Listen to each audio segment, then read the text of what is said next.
ma-enjoy ninyo dahil na-excite din po kami, ang buong team ng Sharing Hope Today, na kung saan kami po ay pumunta doon sa Sitio Pulo, Imus, Cavite, para po mamigay ng mga Bibles at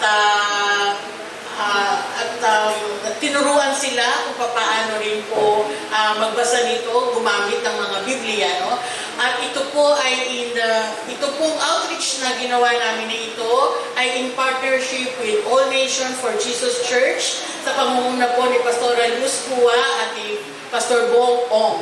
Kaya umaasa po kami na nawa ay tapusin po ninyo ang buong episode na ito upang nang sa ganon, pwede rin po kayong matuto na magbasa ng Bible at papaano po ba talaga ito binabasa, ano po ba ang benepisyo nito sa atin, at bakit nga ba mahalaga ang pagbabasa ng Biblia.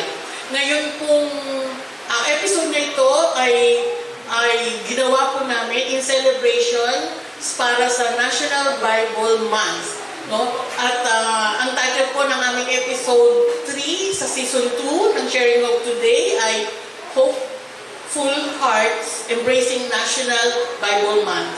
At ito po ay ginawa namin sa ANGC Sitio Pulo. Kaya sana po kung paano rin po kami napagpala ng episode na ito, kung paano po nakita namin ang magagandang ngiti ng mga taong pumunta doon, at kung paano po nila tinanggap ang isang kaparaanan para mas makilala ang ating Panginoon sa mas malalim na kaparaanan. Sana po yun din po ang mapansin ninyo. Kaya sama-sama po tayong panoorin ang episode na ito. At we encourage you to really tapusin po natin ang episode na ito. Muli, nais namin magpasalamat sa lahat ng mga nakatuwang namin sa outreach work ng Sharing Hope Today na ito sa pangunguna ng ANGC at maging ang mga volunteers namin doon sa lugar ng Sitio Pulo at maging ang production team namin na dumayo sa lugar na yon. Kaya marami pong salamat. At may you enjoy at mapagpala din po kayo ng episode na ito. Marami pong salamat and God bless. Bye!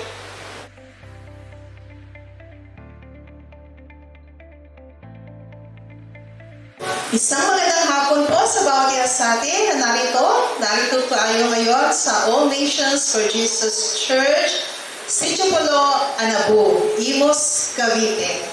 Salamat sa ating pong Panginoon at nagkaroon po tayo ng isang napakahalagang gawain sa lugar na ito na kung saan ang nais po natin ay talagang maparangalan ang ating pong Diyos na buhay. Kaya welcome po sa bawat isa na narito. Yan. At gusto ko din po magpasalamat. Siyempre una po sa ating pong Diyos na buhay sa pagkakataon na ibinigay po sa atin para magkaroon po ng isang gawain katulad po nito na kung saan naniniwala po ako na magiging makabuluhan sa bawat isa po sa atin. Lalo na po sa lahat ng mga narito ngayon.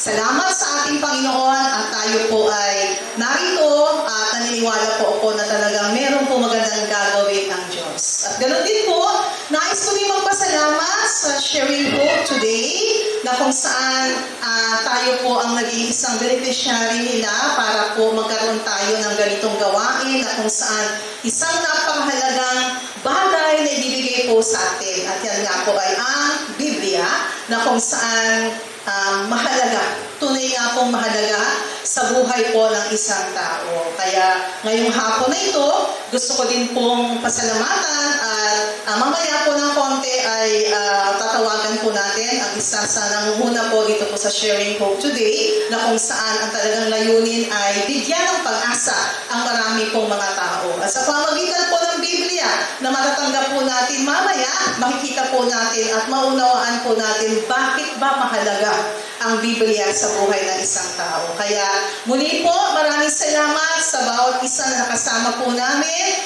sa hapong ito.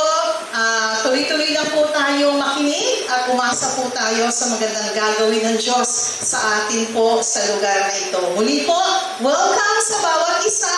Magandang hapon po at nawa ang pagpapala po ng Diyos ay sumaatin pong lahat. God bless us all. Ngayon po, tatawagan ko po ang isa nating kapatid para po pangunahan tayo sa panalangin. Kailangan po natin talaga ang pangunguna po ng Diyos. Kaya tinatawagan ko po si kapatid na mo. Amen. Pwede mo tayo tumayo lahat at hayaan po natin na ibigay po natin ang lahat para sa Panginoon sa hapon na ito. Lumuko po tayo lahat at pumikit at ito'y manalangin.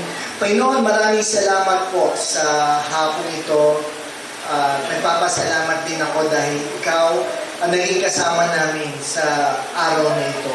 Lord, salamat din sa buhay ng mga ginamit mo para sa araw na ito. Salamat din po sa lahat sa sharing hope today.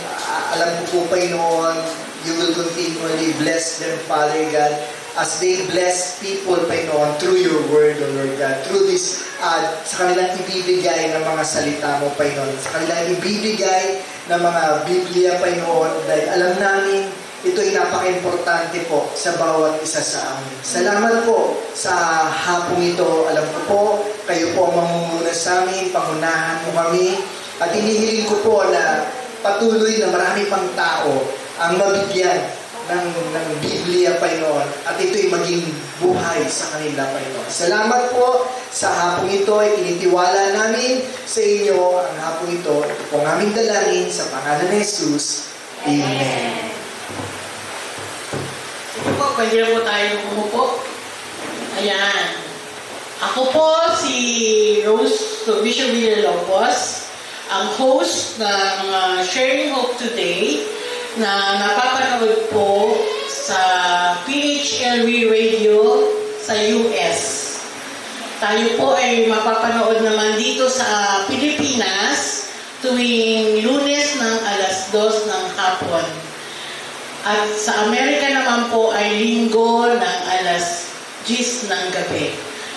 At pwede rin po tayong mapapanood nyo rin po kami sa Sharing Hope Today, Facebook at saka YouTube channel namin.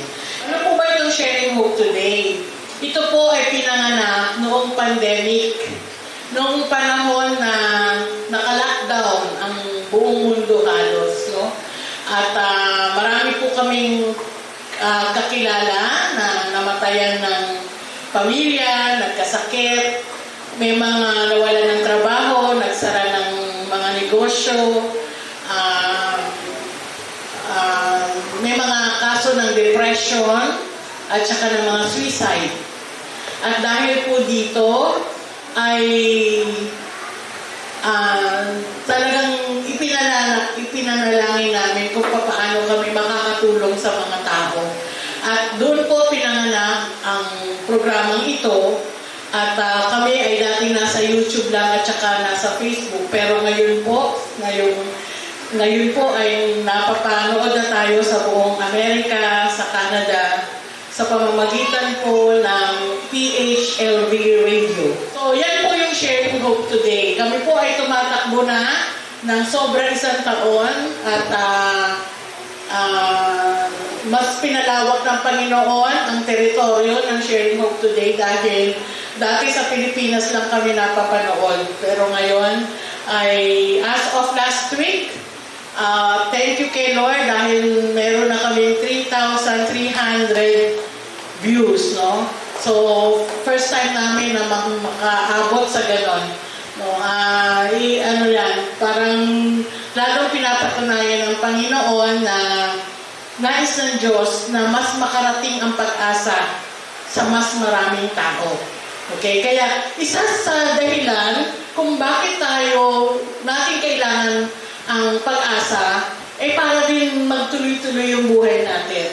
Kami, ang buong production team ng aming programa ay naghahangad na makapagbigay kami ng kahit konting pag-asa, lalo na sa mga taong tulad ninyo na sa ganitong klaseng lugar, no?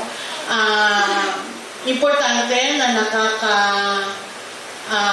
meron tayong napaghihingahan ng sama natin ng loob, meron tayong pwedeng lapitan, meron tayong pwedeng kausapin, no? Pag tayo po ay nagdadasal, no? Tayo po ay napapakinggan ng Panginoon. doon tayo dumadaing. Dahil doon tayo umiiyak, doon tayo nagsusumbong. No? Ang tanong naman, paano naman po natin malalaman ang tugon sa atin ng ating Panginoon? Ano naman po, paano niyo po maririnig ang kanyang boses o ang kanyang mensahe para sa iyo? Sa pag-iyak mo, sa paglapit mo sa kanya, sigurado po na napapakinggan kayo. Pero paano niyo po siya makapapakinggan? Ito naman po ay sa pamamagitan ng kanyang salita. Ang kanyang salita ay ang Biblia. Ano ang Biblia? Ang Biblia ay kanyang salita. So, pag meron tayong, ito lamang ang tanging libro na kung saan merong sagot sa lahat ng ating tanong. Lahat ng tanong natin. Huwag tayong kung saan-saan lang magtanong. No? Hindi tayo, huwag tayong magtanong sa karpintero o kung kaninong tao dyan. Baka mamaya mamali at maiba po ang sagot sa atin. Pero kung tayo po ay magbabasa ng Biblia, kung ano man po ang tanong natin, siguradong dito po natin matatagpuan ang sagot. Okay? Kaya sana, sa mga panahon na kailangan po natin ang tugon o sagot sa kung ano man pong mga problema pa natin. O tulad na sinasabi ko kanina, nandito ang sagot sa lahat natin ng tanong. Dito, pag ikaw ay natatakot, pag ikaw ay nangangamba, kung ikaw ay hindi mo alam ang gagawin mo sa pagbabasa ng Biblia, mauunawaan po natin at maigagay po tayo sa tama. Kailangan, ang tanging pag-asa po natin ay umangkla tayo kay Jesus, ang ating Diyos at tagapagligtas. Ang tanging pag-asa po natin. At yan po ang goal ng Sharing Hope today. No?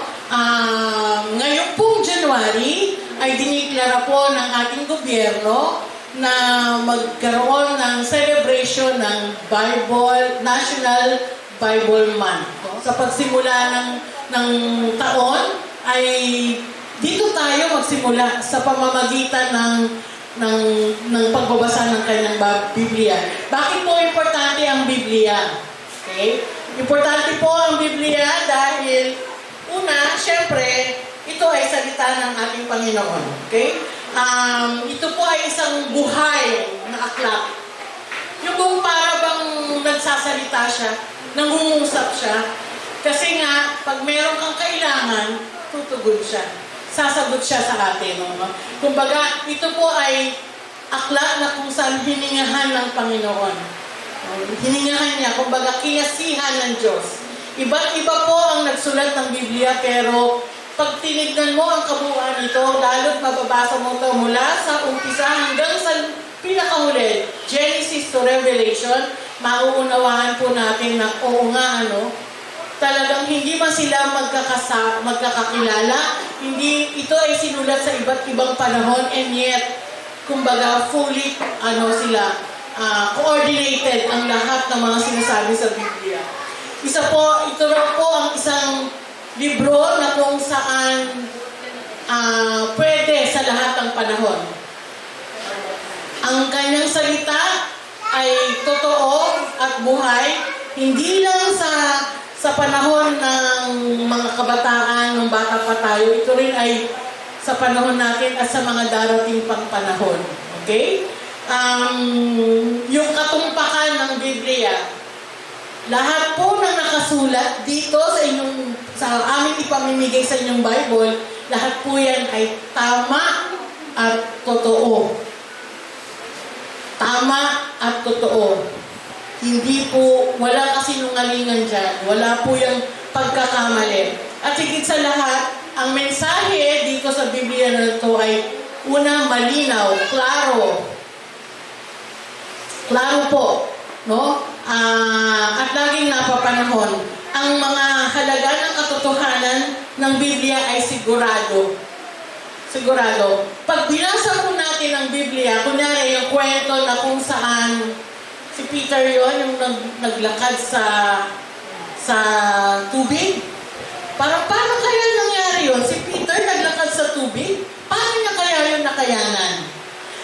samantalang nung panahon ay nasa loob siya ng bangka at mayroong bagyo at talaga naman ang bangka ay napaka-unstable o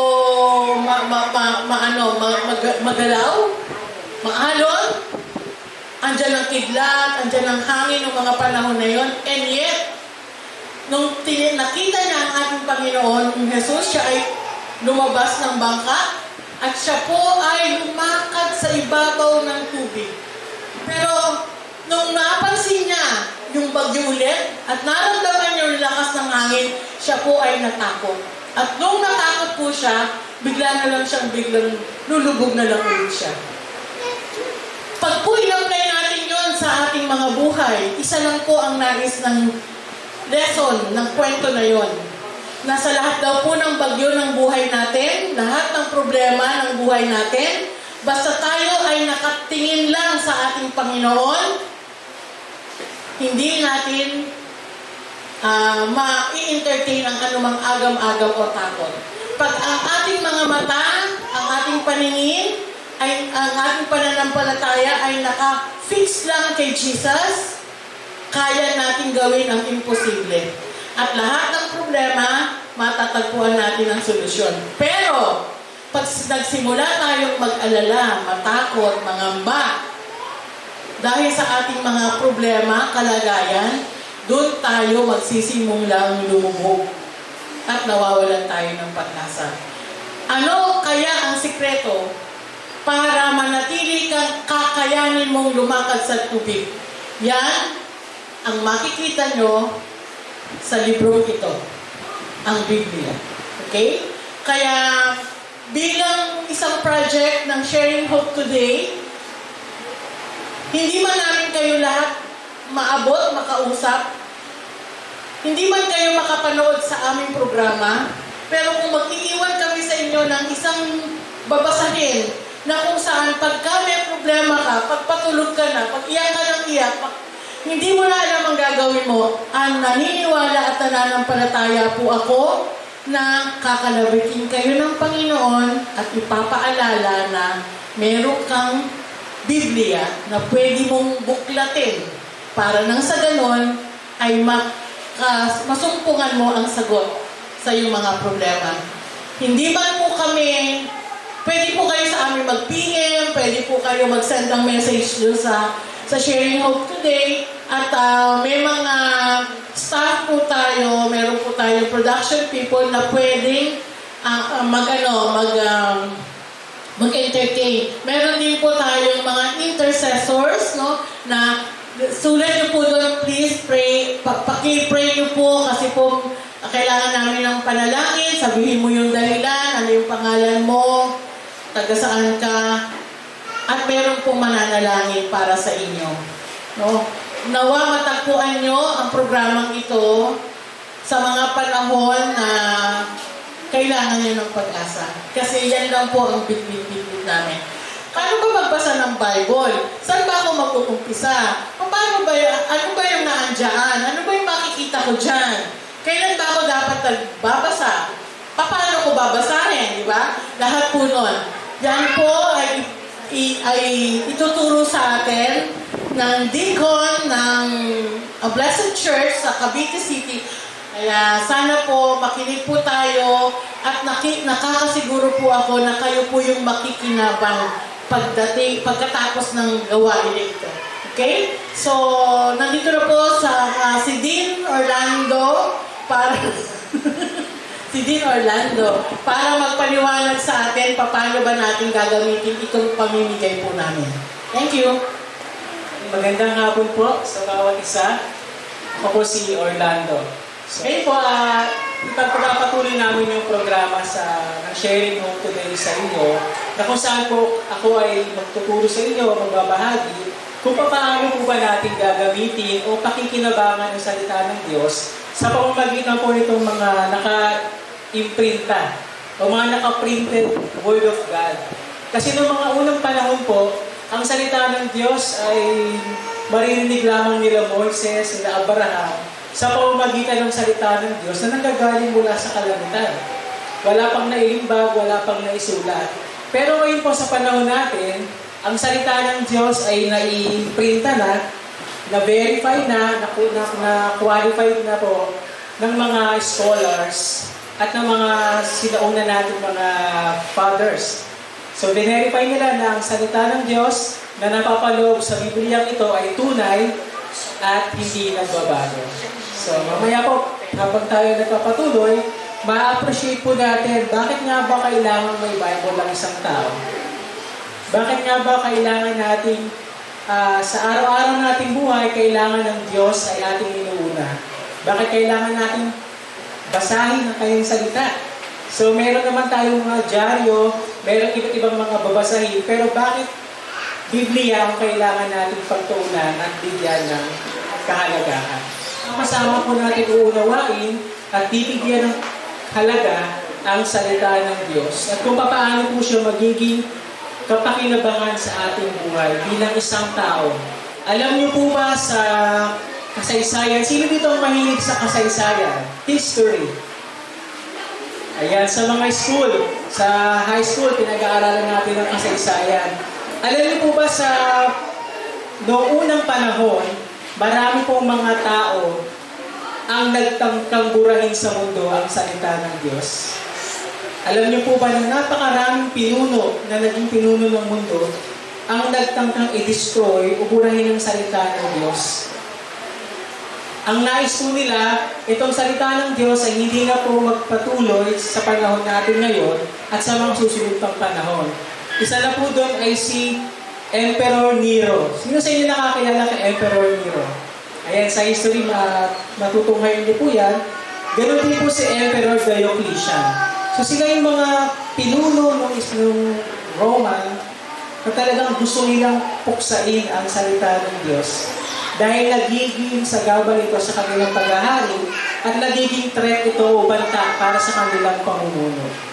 Subalit po, regardless of kanilang layunin na tanggalin ito sa kasaysayan o burahin, wala po sa kanilang nagtagumpay. Alam niyo po ba ang pruweba kung bakit wala sa kanilang tagumpay? Nasa kamay niyo po yung pruweba kung bakit wala sa kanilang tagumpay.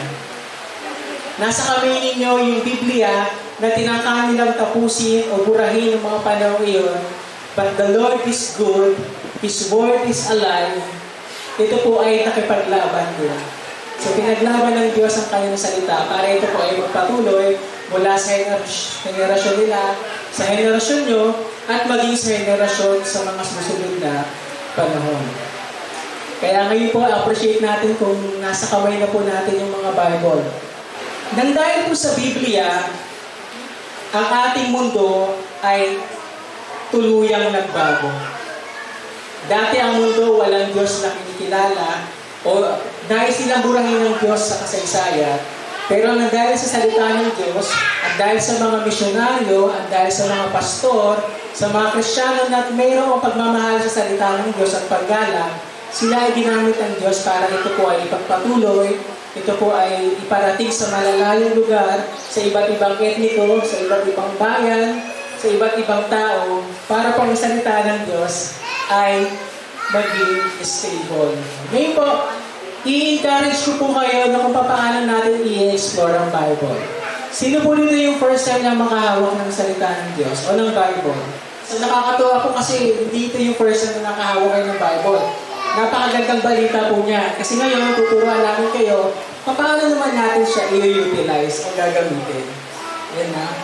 Tandaan niyo po, ang hawak ninyo ay isang timeless source of wisdom. Sabihin niyo nga po, timeless. Timeless. Ayan. Walang hanggan. Sa katotohanan po, ang salita ng Diyos ay nabubuo sa dalawang bahagi. Ang Biblia ay nabubuo sa dalawang bahagi. Ang una, ang lumang tipan at ang bagong tipan. Ang hawak nito ngayon ay bagong tipan. Sabihin niyo nga po, bagong tipan. Ayan. Sa English po, New Testament. Ayan. Ituturo ko po sa inyo kung paano siya ginagamit. So, alam ko po iba sa inyo, marunong na at alam na kung paano gamitin ang salita ng Diyos, pero allow me to share this again sa iba po na ngayon pa lamang po mag-explore ng salita ng Diyos. Ang Old Testament po, ang lumang tipan, ay na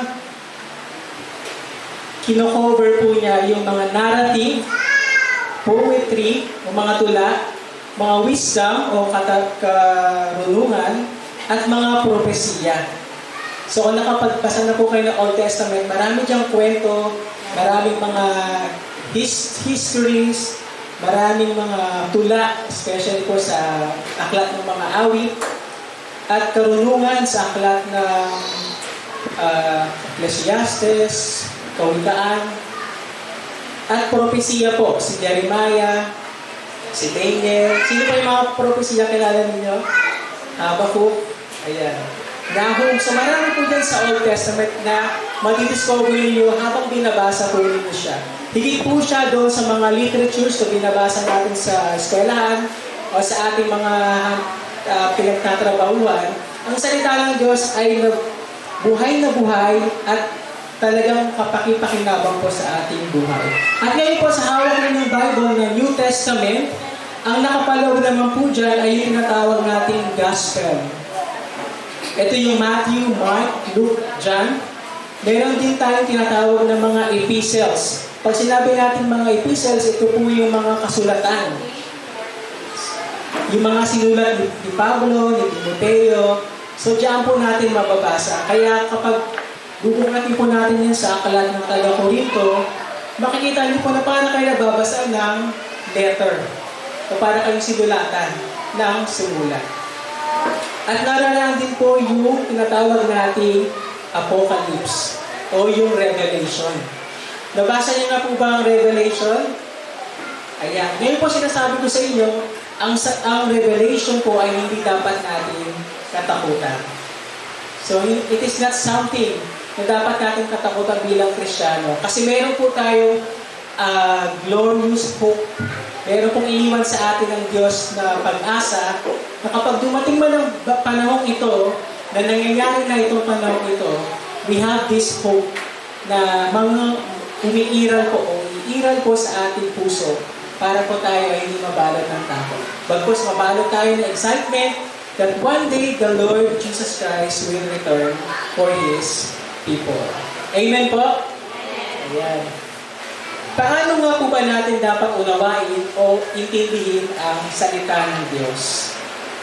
So, hindi lang siya yung parang pag binasa mo, kailangan i-memorize mo.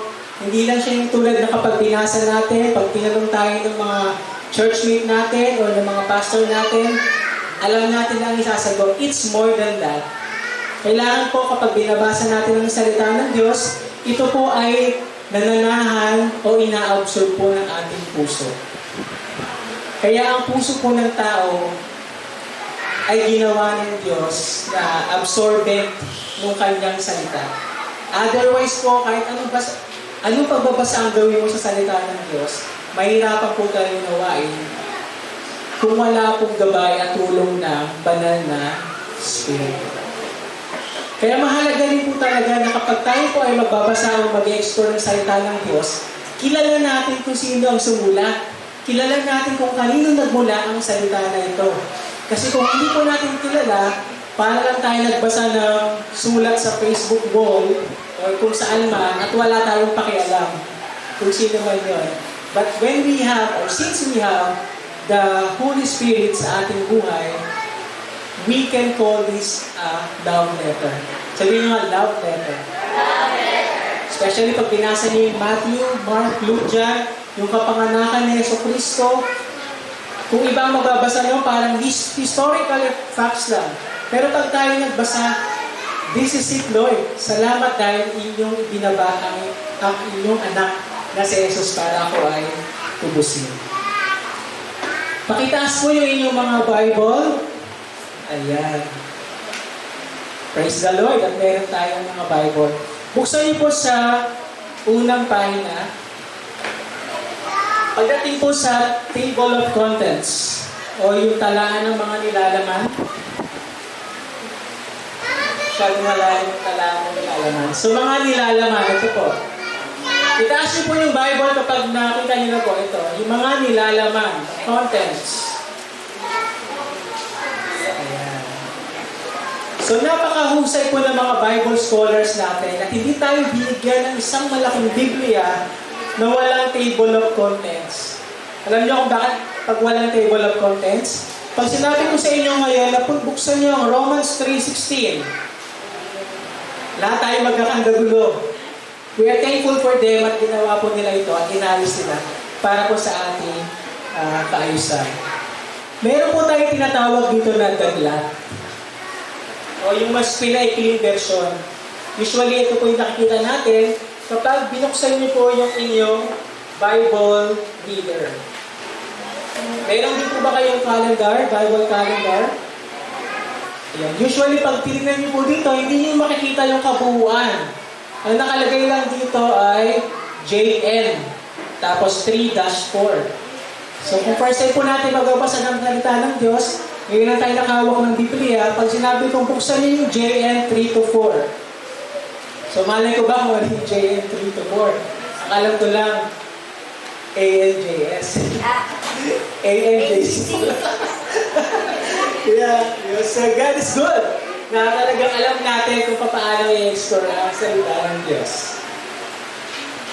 Pag binuksan niyo po yung Bible, buksan niyo na po kahit saan. Buksan niyo kahit saan yung matatagpuan.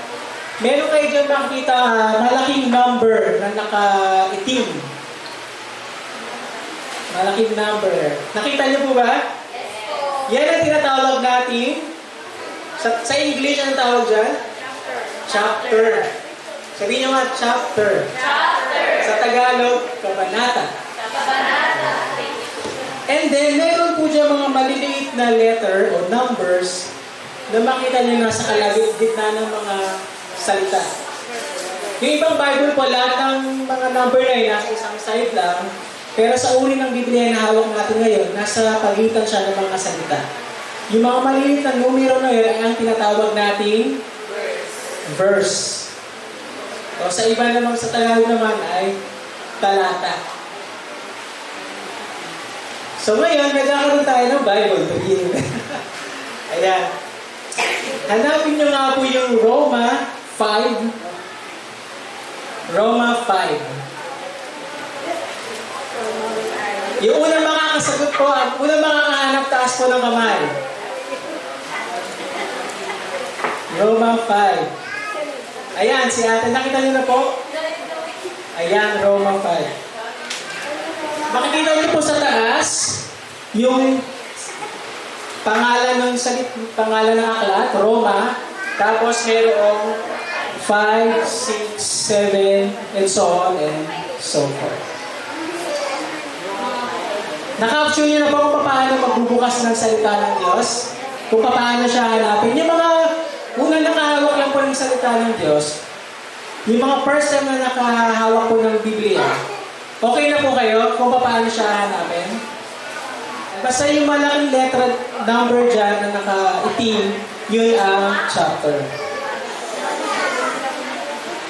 Ngayon po, tuturuan ko kayo kung paano ba mag-devotion. Sino sa inyo nag-devotion?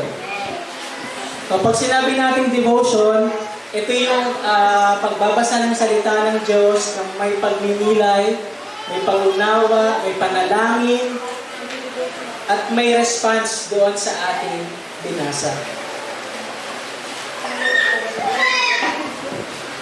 Since wala po tayong Old Testament na hawak, magsisimula po tayo sa New Testament.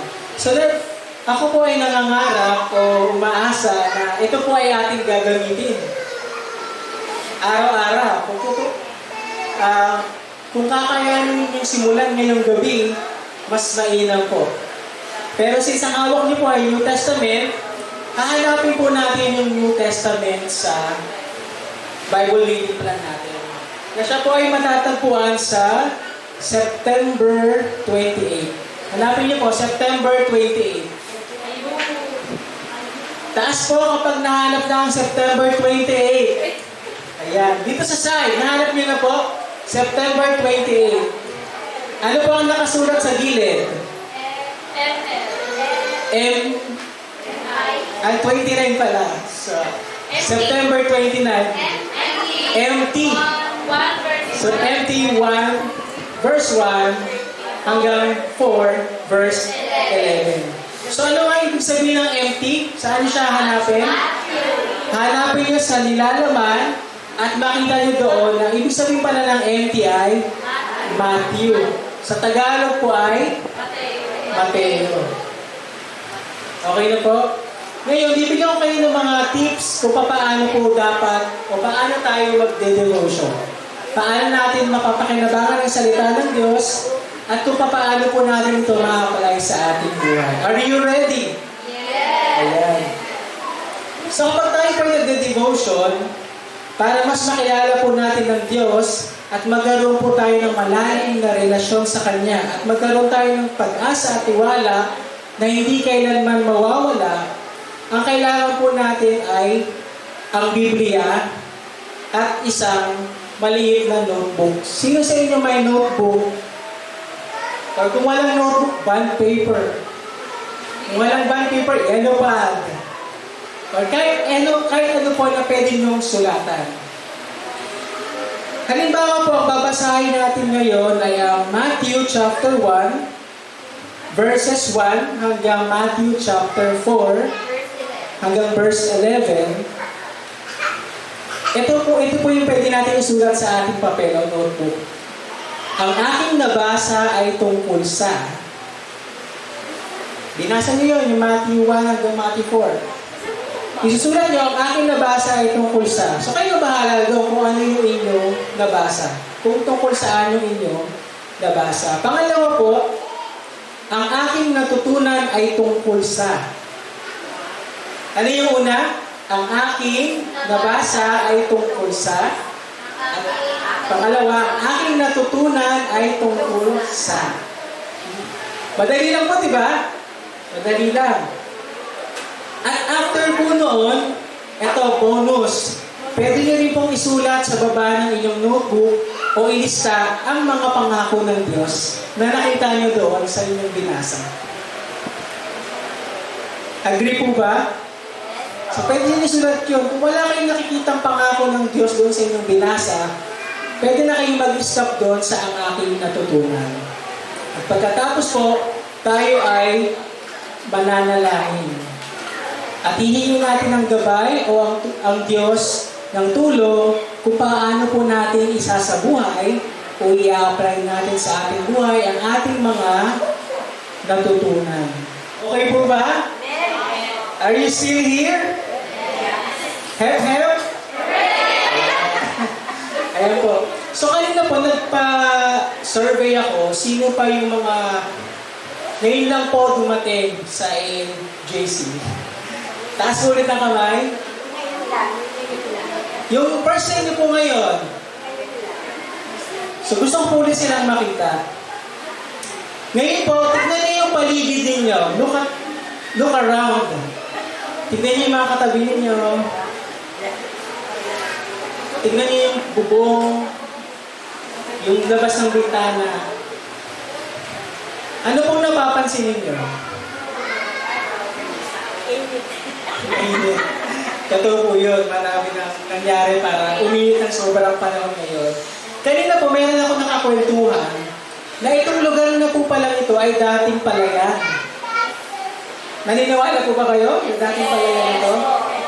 Tapos ngayon, hindi na siya mukhang palayan. So nagda-develop na po, nagkaroon na ng mga bahay, nagkaroon na ng mga bako. Sobrang daming nagbago. At minsan po, o sad to say, yung mga changes na yon nakaka-apekto sa buhay natin bilang tao. May mga pagbabago na nakakadulot sa atin ng kaginawaan, may mga pagbabago din po na nakakapagdulot sa atin ng kalungkutan. Pero alam niyo po ba, sa lahat ng mga pagbabago na nangyayari sa ating mundo, ang Diyos ko ay nananatiling Diyos. Amen. Amen po ba? Amen. Magbago man ang lahat ng nasa paligid mo, lumaki man lahat ng mga anak mo, magbago man ang itsura natin, ang Diyos ko ay nananatiling Diyos. Siya ay nananatiling tapat, siya ay nananatiling siya, at siya po ay hindi magbabago. So the world will continue to change. Darating ang panahon, magiging futuristic na ang Pilipinas. We don't know. but we are certain that God is certain. Sabi niyo nga, God is certain. At haharap po tayo sa mga uncertainties sa buhay. Gigising tayo sa umaga na hindi natin alam kung anong gagawin natin. May pag-asa pa ba sa buhay natin? Kaya ko pa bang lampasan ang problema ito? Sino ang tatawagin ko? Ano na ang gagawin ko? Ang hawak ko lang ay ang sarili ko. Pero minsan, ang sarili natin hindi natin kayang asahan. But we have God who is unchangeable, who is the source of hope, na kung ikaw po sa pagkakataong ito ay nawawalan ng pag-asa, maraming problema na kinakaharap na hindi mo na kaya, nahihirapan ka na, hindi mo alam kung sino tatawagin mo, hindi mo kilala na mayroong Diyos, o hindi mo alam na mayroong Diyos. Pero at this moment, I am telling you, mayroon pong Diyos. Sabihin mo nga sa katabi mo, mayroong Diyos. Ngayon po, kung nais mo makilala ang Diyos na ito na hindi nagbabago, ang Diyos na ito na tutulong sa iyo para mabuhay, tutulong sa iyo para maunawaan ang kanyang salita, tutulong sa inyo para basahin ang salita niya at makinabang sa mga pangako niya,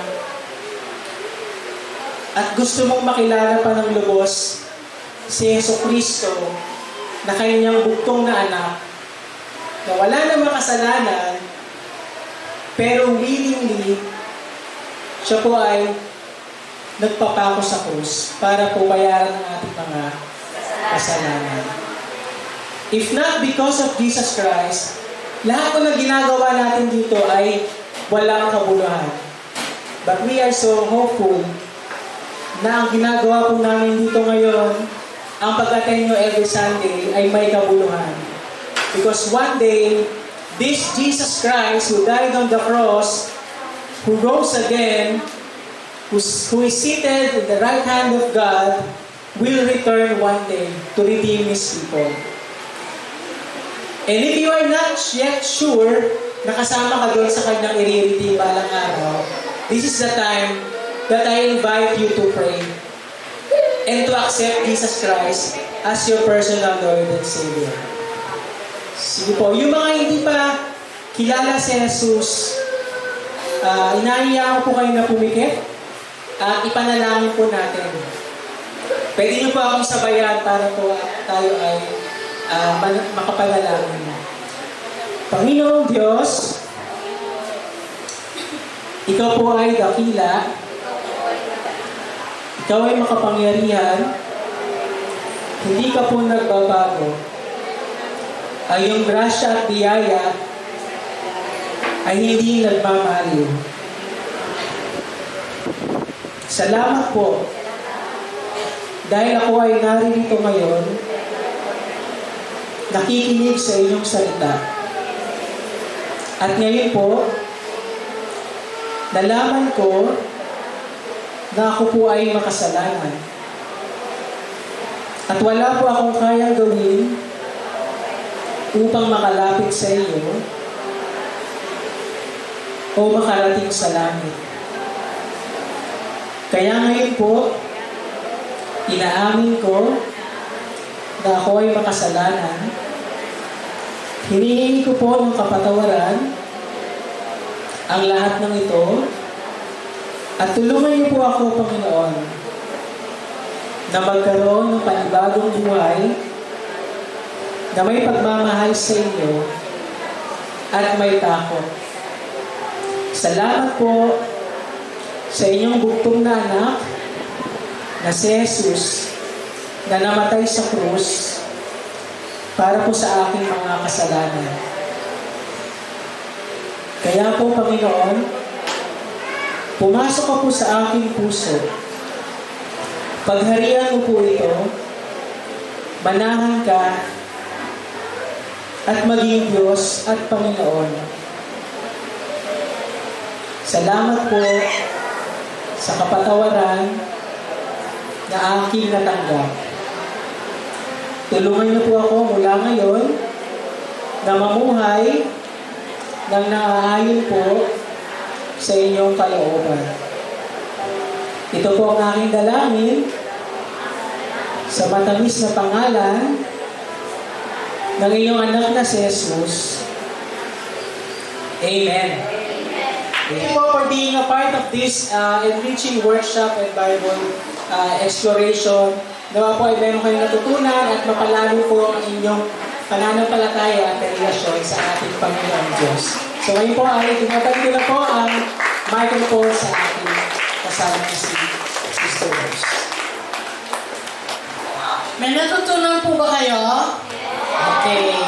So, inaasahan po namin na kahit ngayon lang kami na dalaw dito sa inyong community, ay nakapag-iwan naman kami ng priceless na mensahe para sa inyong lahat. No? Sana ma-enjoy po ninyo yun. Bago po tayo maghiwa-hiwalay, gusto po ng pasalamatan unang-una ang Panginoon sa isang oportunidad na makarating kami sa lugar na ito na dala-dala ang mensahe ng pag-asa para sa inyong lahat. Pwede po ba natin palakpakan ng Panginoon? Yan. Hindi man po tayo magkaka-connection, hindi man po tayo magkakakilala, pero nagkaharap-harap tayo ngayong hapon, no? Gusto kong pasalamatan rin ang senior pastor ng All Nation for Jesus Church, si Pastor Luz Gua. Ayan. Ang aking co-worker in the mission field, no? Kami po ni Pastor Luz ay 40 plus years na magkasama sa misyon. Ayan. Senior na kami. At mula pa sa pagkabata hanggang ngayon ay magkasama kami sa paglilingkod sa ating Panginoon. Ganon din, syempre, ang isa sa mga pinagkatiwalaan ng Panginoon sa lugar na to. Gusto ko magpasalamat kay Sister Nerly, kay Sister Divine, at maging kay Pastor Bong Ong. Yan. Salamat sa maging sa mga volunteers, kila Scarlett, at saka sino pa, yung ibang mga tropang pulo. Okay.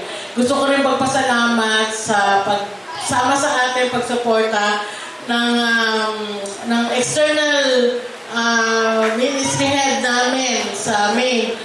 Represented ng kanyang asawa si Sister Babes Caparas. Ayan. Yan. At salamat din kay Direk MJ,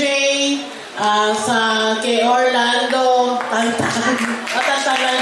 kay Jaire, kay Benji, kay A, mga anak ko, kay Tess, at saka kay Aileen, ang mga taga-Maine, sa lahat ng suporta dito sa sharing. Ang lahat naman po ito ay para sa Panginoon.